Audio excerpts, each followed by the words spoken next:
নমস্কার বন্ধুরা, তোমার সবাই কেমন আছো? আশা করি সবাই খুব ভালো আছো।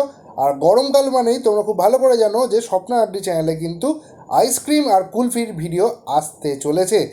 তো এবারে তো আমরা কুলফি একটা নতুন ধরনের কুলফির ভিডিও নিয়ে চলে এসেছি। আর সেটা কীভাবে করবো সেটাই তোমাদের সঙ্গে একটু শেয়ার করে নিচ্ছি। তো প্রথমে তোমরা দেখতেই পেলে হাফ লিটার আমরা দুধ নিয়েছিলাম। যে কোনো দুধ তোমরা নিয়ে করতে পারো। তারপরেতে একটা বাটির মধ্যে অল্প একটু প্রথমে জল নিয়েছি, যাতে দুধটা কোনো রকমভাবে বাটির গায়ে লেগে না যায়। তারপর সেই হাফ লিটার দুধটাকে আমরা ফুটিয়ে নিচ্ছি।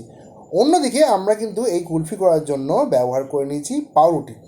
এখানে তোমরা দেখতেই পাচ্ছ, তোমাদের যতজন পরিবারের সদস্য সেই রকম অনুযায়ী তোমরা পাউরুটি, এই স্লাইস পাউরুটির ধারগুলোকে কেটে নেবে। দিয়ে তারপর এই পাউরুটিগুলোকে একটা মিক্সিং জারের মধ্যে দিয়ে সেইটাকে কিন্তু একটু আমরা গুঁড়ো করে নেবো। পাউরুটির যে গুঁড়োটা সেটাকে তোমরা হাতে করে এভাবে দেখে নেবে একদম মিহি হয়ে গেছে কিনা।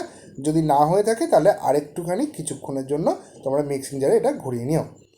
এরপর আমরা এখানেতে কিছু ড্রাই ফ্রুটস দিয়েছি, যার মধ্যে আমরা আমন্ড বাদাম আর কাজু বাদাম এই দুটোই ব্যবহার করেছিলাম। তার মধ্যে আমরা পরিমাণ মতো বা স্বাদ মতো দিয়ে দিয়েছি চিনি। চিনিটা এর মধ্যে দেওয়ার একটাই কারণ, সেটা হচ্ছে চিনিটা এর সঙ্গে গুঁড়ো হয়ে যাবে। আর চিনি থাকলে কিন্তু বাকি যে জিনিসগুলো রয়েছে সেগুলো খুব ভালো মিহি হয়ে গুঁড়ো হবে। তার মধ্যে আমরা এখানে গুঁড়ো দুধ দিয়েছি। আমরা কিন্তু এখানেতে একটা 10 টাকা দামের গুঁড়ো দুধের প্যাকেট নিয়েছিলাম, তার থেকেই আমরা এইরকম 2 চামচ গুঁড়ো দুধ এর মধ্যে দিয়ে দিয়েছি। তারপর সেই যে মিক্সিংটা সেটাকেও কিন্তু আমরা এর মিক্সারের মধ্যে একবার ঘুরিয়ে নিয়েছি। দিয়ে এই বাদাম, চিনি আর গুঁড়ো দুধ এগুলোকেও খুব ভালো করে মিশিয়ে নিয়েছি বা গুঁড়ো করে নিয়েছি। তারপর এই যে দুধটা ফোটাচ্ছিলাম, দুধটা ফুটিয়ে ফুটিয়ে যখন দেখবে যে দুধের পরিমাণ অনেকটা কমে গেছে, তার মধ্যে আমরা প্রথমেতে এই যে বাদামের যে মিশ্রণটা তৈরি করেছি সেটাকে আমরা এর মধ্যে দিয়ে দিচ্ছি। এই সময়তে তোমরা অল্প অল্প করে দিও বা পুরোটা একসঙ্গে দিয়ে দিতে পারো। একটাই জিনিস শুধু খেয়াল রেখো, যেন কোনো রকমভাবে এটা লাম্প বা দলা না পাকিয়ে যায়। এইটা দেওয়ার পরে কিন্তু আমরা এইভাবেই খুব আস্তে আস্তে সিম আছে হাতা দিয়ে এই পুরো জিনিসটাকে, যে লিকুইড দুধ বা তরল যে দুধ সেটার সঙ্গে মিশিয়ে নেব।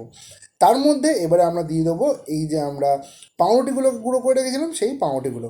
আচ্ছা, পাউরুটি গুঁড়োটা দেওয়ার সময়তে না তোমরা অল্প অল্প করে দিও, আর সেটাকে খুব ভালোভাবে নাড়াচাড়া করতে থাকো, নাহলে কিন্তু খুব একটা বড় চান্স থাকে দলা পাকিয়ে যাওয়ার।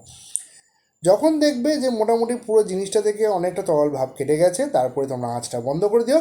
দিয়ে এই যে মোল্ড, সেই মোল্ডের মধ্যে পাউরুটির যে মিশ্রণটা সেটাকে তোমরা আস্তে আস্তে করে ঢেলে দিও।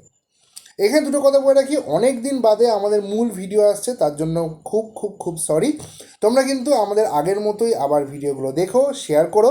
আর অবশ্যই স্বপ্না আড্ডি যে ফেসবুক চ্যানেল সেখানে ফলো করে নিও।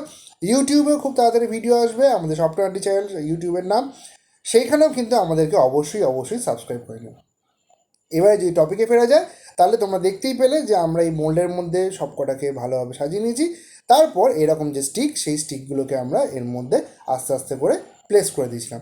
এই স্টিকগুলো দেওয়ার পরেতে আমরা এখানে ডিপ ফ্রিজেতে এই সমস্ত আইসক্রিমগুলোকে রেখে -19 ডিগ্রিতে রেখেছিলাম, বা তার থেকেও তোমরা বেশিতে রাখতে পারো। এইভাবে আমরা এই জিনিসগুলোকে রেডি করে নিয়েছি। আমাদের কুলফিটা কিন্তু দারুণ দারুণ খেতে হয়েছিল। তোমরা অবশ্যই বলো আমাদের রেসিপিটা কেমন লাগলো। আর অবশ্যই স্বপ্না আড্ডি যে চ্যানেল এবং স্বপ্না আড্ডি যে পেজ সেটাকে অবশ্যই ফলো করে দিও। আর কী কী ধরনের তোমরা কুলফি খেয়েছো বা কুলফি খেতে চাও সেটা কিন্তু আমাদের সঙ্গে অবশ্যই কমেন্টে শেয়ার করো।